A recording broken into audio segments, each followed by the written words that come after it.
So a lot of people think that they just gain weight out of thin air or when they're eating very little. I know what they really mean, right? So when someone tells me they can't lose weight because they don't eat a lot, I always take a pause. And it's not because they're lying and it's not because they're wrong, but it's because what they really mean is something different. And so they mean they don't feel like they eat enough to gain weight, and yet the scale keeps moving up, and they're confused, they're frustrated, and honestly discouraged. And obviously I get it, right? As a married dad of three, I know that most days, a lot of parents don't have time to sit down, eat a proper meal prep is harder. It's kind of like you're you're snacking all day, and if you get to finish your dinner or a sandwich with while doing homework, that feels like a win, right? But the truth is that nobody gains weight without eating. It doesn't happen. And so, what it feels like is that you're not eating a lot. But here's the honest truth that, again, nobody loves to hear is nobody gains weight without eating. It's not possible. If you don't eat, you won't gain weight.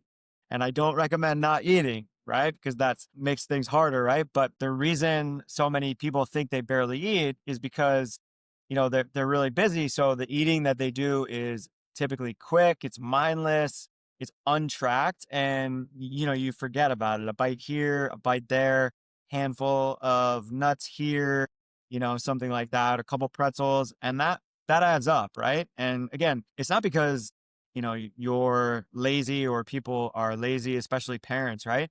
Or that they're undisciplined, but it's because we're just busy and we're overwhelmed and life is chaotic and it's totally normal, right? And so there are really only two ways to lose weight. You either burn more calories or you eat fewer calories. Okay. And that's it. Every diet, every program, every trend, every influencer, they're all just repackaging those two strategies, And so here's where most people go wrong. They almost always choose to eat fewer calories rather than burning more calories. Okay. And so they try to eat less and less and then even less. And when the scale doesn't budge, they think something must be wrong with their metabolism, right? Like, oh, I got slow metabolism or it's hormonal or stuff like that. Eating less backfires. And the problem isn't that their metabolism is broken. The problem is that eating too little for too long lowers your metabolism and just makes everything harder. You get tired, you get cravings, you stop moving as much, your energy drops. You can't push in your workouts and, your strength plateaus, your sleep gets worse typically, or, if you're like me, you can't sleep when you're hungry and honestly, I don't like working out hungry either. And eventually your body just adapts. And so because it goes into like survival mode, right? Like you're not eating enough. And so it's kind of just like making things harder. Okay. So you eat less, you burn less, you move less. I mean, it's just this feedback loop. And so this is why cutting calories isn't the long-term solution. And so the opposite approach always works better.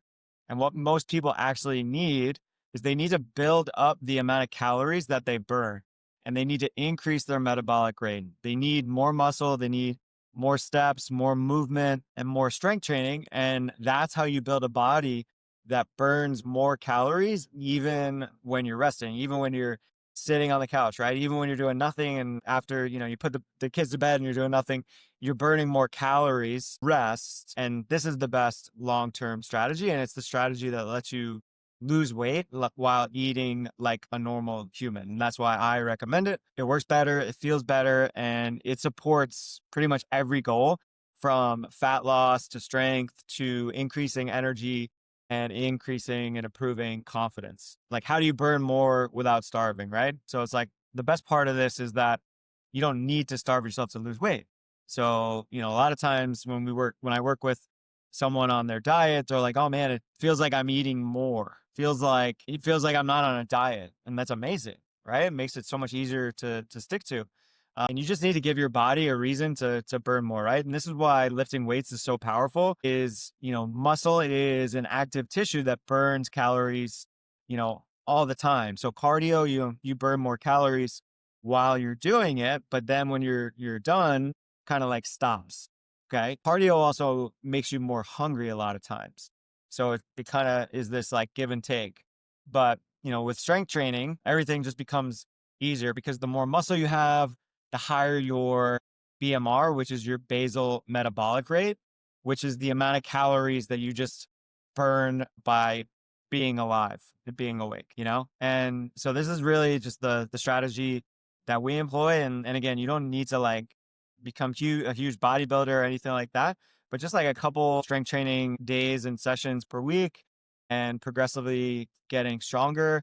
That coupled with more just like daily movement against steps. I'm a big step advocate, not only because it'll help you sleep, but it helps you burn more calories and just makes you feel better. And so that's really how you get this thing going long term. And if you're feeling stuck or you're frustrated or confused about your metabolism, obviously you're not alone, and nothing is wrong with you. You don't need another diet. You don't need to eat like a little bird, but you just need a body that burns more calories at rest when you're not doing anything. And you don't need to keep eating less and less food because then again you just feel like shit and you then probably go off the rails because you're hungry or you're feeling deprived. And so that is how you burn more calories, lose more weight, and build a metabolism that works for you and not against you.